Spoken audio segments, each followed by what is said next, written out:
Today, I want to talk to you about what a supermajority is. The other day, I was talking to my neighbor who's pretty far right, and we got talking about some of the state laws that's going on, and they didn't like the new state law, some of the like tax on gas and some of the stuff that's happened with education. And I said, you realize that Indiana is a supermajority, and they didn't know what that meant, which is okay. I really didn't pay much attention to it until I really got into politics. So let's take a look at it and see what it really is and see how it affects us in Indiana. So, what is a supermajority and why does it matter? And I'm just going to talk about the Senate here, but you got to figure the math for the House. Right now, the Indiana Senate has 50 seats, the House has 100. Just keep that in mind.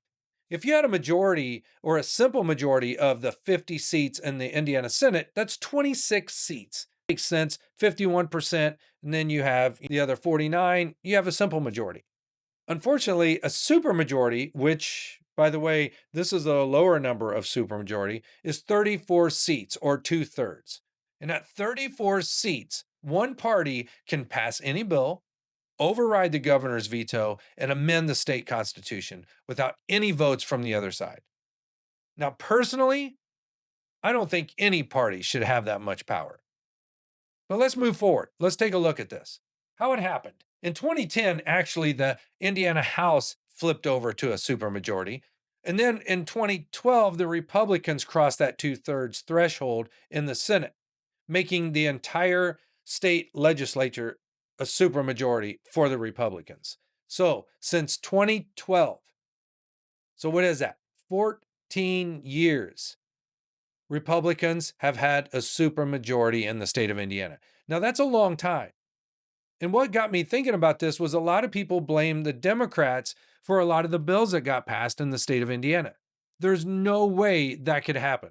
And the reason why is because the Republicans have all the power.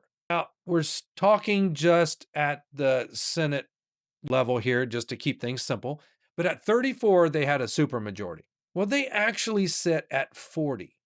They have six extra seats over the supermajority threshold, meaning that in order to have a quorum, you need 34. There's actually 40 senators in there that are Republican and 10 are Democrat. So that means all 10 Democrat can sit out and six Republicans, and the Republicans can still vote on every bill, right? They can pass anything. Democrats can sit out. They don't even need to show up. Now they do because we want our voice heard. However, the Republicans don't need to worry about anything. They can pass whatever they want. So for 14 years, this has been going on. So if you don't like what's going on in the state of Indiana, this has been going on forever. It's been the Republicans. They can say it's the Democrats all they want to.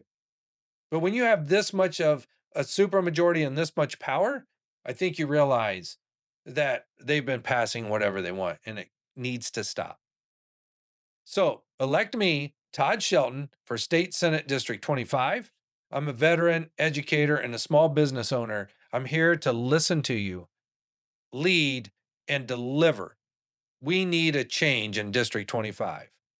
Vote May 5th and learn more about me at toddsheltonforin.com.